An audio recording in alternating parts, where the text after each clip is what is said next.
what if everyone was invisible? So my mental image that got me started on my answer is the word crosswalks. Yes. So, Oh man, the start. Abbey Road cover is really boring now, huh, guys? or maybe it's even better now without those ugly people in front. That's true. So I went the way where clothes are invisible, and pretty much like just in the spirit of this question, like you can't do too much. Like a backpack or a hat or something will also be like invisible. Like things you carry, Things that are like designed to be worn. Yeah, anything that's like designed to be worn is invisible. So basically, like you don't do anything like paint your face or anything to make yourself visible all the time to beat the system. If you want like a sort of a way to like solidify it, what I was kind of thinking of with that idea when I was sort of going down that path was the idea that like things you touch will turn invisible like sort of gradually until they are also invisible. That's not a bad idea. We'll run that. Yeah. So never mind. We're not going to run with that because it doesn't quite work with my first way. Well, screw you. All right. So I tried. Like I said, anything you wear is not there, but you can hold something. So my first thought was like you're holding like a "Don't hit me, please" sign that you can walk around with all the time, and so it mostly works, but it's not completely perfect.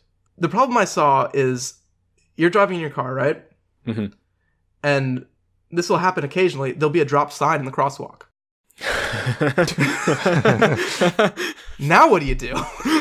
That sign could have been there for hours. Ain't nobody gonna pick it up. Get out of your car, take out your long pole, throw some. And then some flowers. guy's like, "Hey, give me back my pole," and this invisible guy punches you. Plus, like you have to now carry around this big old pole, and I like how you integrated the pole into your answer. It's important. Hey, I wrote this down ahead of time. So it's not completely perfect. And I couldn't really think of anything that you would have to make yourself visible. So really, it would work if people just obeyed the rules of the crosswalk. If you only went when there's a walking man. That's not going to happen. That's never going to happen. Well, it can happen. You have to enforce it a little bit heavier, say through mechanical means. Oh. So what I've decided was that you're going to have rails on either side of the crosswalk. And there's going to be a big old net.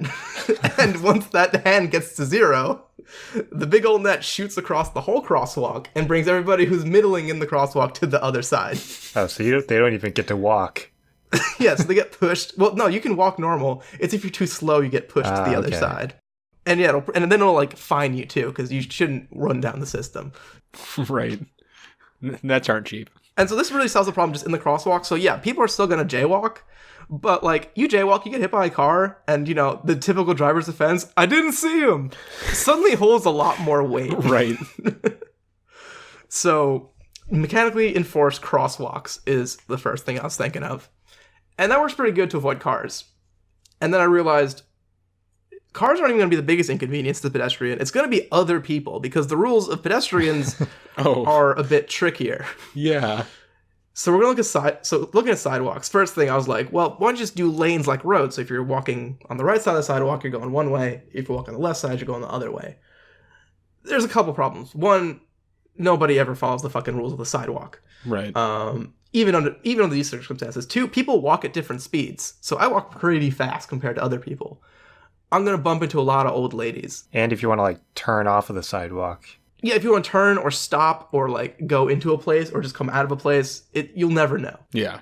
So my first thought was kind of along the lines of Ben's shag carpet idea, where you would do a puddle system where you add about a half an inch of water on the ground, and then you can very easily see where people are. And actually the splashing would alert you that someone's there, because you'll hear that coming. But water, you may have already thought of some, has some problems. You don't say. Yeah, first thing, standing water, one thing it's really, really good at is getting really, really gross really fast. Yes. And specifically, even worse than that, it's even better at homing like a billion mosquitoes on its surface so they can breed. So that's bad. And if you're like, well, what about the winter where there's no mosquitoes? Well, then it's just ice, which is also very bad material for sidewalks to be made out of. And it doesn't serve your purpose anymore. Right. Yeah. So next thing I was thinking, well, how about sand? Sand is, maintains its cleanliness in an outdoor environment fairly well. Problem with the visibility is it's super good on sand. I think it's going to be tough to tell where people are walking, especially if they're standing still. Like if it's just like old footprints or new footprints. It'll just be like a bunch of sand going everywhere, but you like won't be able to tell specifically. And windy days are going to suck. Oh, yeah. So what It actually took me a while, because what I really needed was something like inorganic, so it won't get like super nasty, that leaves a clear impression when people walk over it, but then returns back to the old shape when people step off, so that it doesn't so there's not footprints everywhere. Because if there's a million footprints, you can't see which ones are occupied. Yeah, it's no more useful than just concrete at that point. Yeah, so I was excited. I was really excited for Play-Doh for a second before I realized that there would just be leftover footprints. Yeah. So my idea is the patented Tempur-Pedic Swedish street system, where we take all the sidewalks and replace them with Tempur-Pedic rectangular Tempur-Pedic mattresses. Because I think it's perfect, because it really shows when you're standing on it. It bounces right back to its previous thing. And it's not even like a trampoline type thing where your walking is going to interfere with other people, because you could walk right by that glass of red wine and it's not going to fall over. That's true. It's like, it's in the commercial. Also, we can't overlook the fact that this is a huge quality of life improvement for the homeless population. Oh, yeah. That's big. I guess it will be annoying when you see a horizontal lumpish on the sidewalk and you're like, oh, come on. Oh, someone's sleeping there. Can't blame them. These are so damn comfortable, these sidewalks. Not a sponsor. The only downside I could think of is that they're not particularly waterproof, but I think you can just encase it in some kind of plastic something or another to keep it waterproof, or just make a waterproof version of it. It wasn't a deal breaker for me, but I couldn't think of any problems besides that would disqualify the Tempur-Pedic system. They're also very easy to replace. Only 4 easy payments in $19.99. Yeah. So walking around will get better. The one thing I could not fix is public transport. The subway is just going to be fucking terrible. Ooh. I mean, it's already terrible. Yeah, it's already terrible. And so you can do things to mitigate it. The first thing I thought of, you go onto the subway, and then there's a bunch of seats.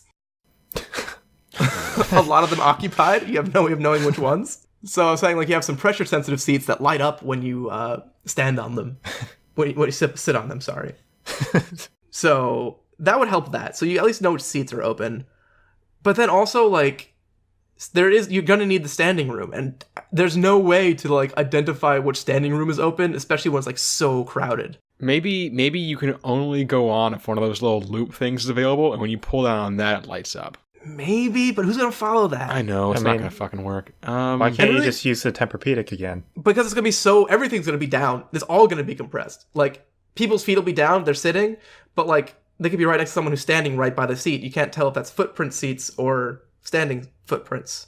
And you can't count all the footprints. It's going to be kind of hard to tell. Mm-hmm. But really, it's not even the biggest problem on the train. You'll find a spot. You might bump into people. It might be annoying. But really, it's the stations that are the problem. Yeah. Because the way the subway works is the platform. Yeah, you get to the platform. You leave space for everyone to get off, and then you get on. And every time people ignore that, it's very annoying. People really bump into each other. That's just going to be, unmanageable. Some number of people, you just wait a certain amount of time and then just hope that you can go in. I mean, you could have all the people exit on one side of the train and all the people enter on the other. But even all the people entering, you're going to be trying to get into a tiny space where 4 other people are also trying to get in at the same time. It's a very narrow door. Yeah, I don't know. It's just, I don't know the answer there. I couldn't get it. Even I was thinking about even doing dustings you're doing, but I can't think of anything that you could visually track and still do it as your daily commute and get through. You just have thermal cameras everywhere and then giant monitors showing the thermal camera feed. Oh, yes, because it's always so easy to look at yourself in a camera up 40 feet away and be like, oh, yes, now I'm going to avoid this person. I'm there in relation to where I am. Yeah. Which one of these hot blobs is me? me? Also, thermal doesn't really work when your body heat overlaps, because then it's just a big blob. There's no definition there. Also, trains are hot.